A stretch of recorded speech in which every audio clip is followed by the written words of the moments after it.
નમસ્કાર.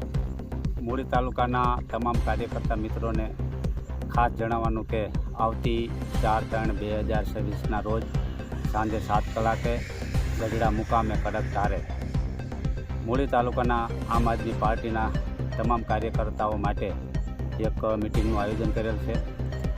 આપણી ઉપર જે વર્ષોથી એક બીજેપીનું શાસન રહ્યું છે, છેલ્લા 30 વર્ષથી મૂળી તાલુકામાં પણ ભાજપનું શાસન છે. એના દ્વારા જે ભાજપના શાસન દ્વારા જે મૂળી તાલુકાના દરેક ગામના લોકો, નાના લોકો, ખેડૂતો, મજદૂરો બધા પીડાઈ રહ્યા છે. આપણે જ્યારે તાલુકાની અંદર નાના મોટા કામ લઈને જઈએ તો 1-2 ધક્કા થાય છે.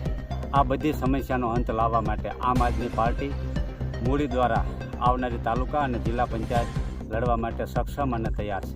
તો દરેક મિત્રો જે આ લડાઈમાં સહભાગી થવા માંગતા એવા તમામ મિત્રો અને જે આમ આદમી પાર્ટી સાથે જોડાયેલા એવા તમામ લોકોને હું કિશોરભાઈ અર્જુનભાઈ સોળમિયા આપનું હાર્દિક સ્વાગત કરું છું. તો વહેલી તકે આપ સૌ પધારશો એવી આશા સાથે તમામનો આભાર.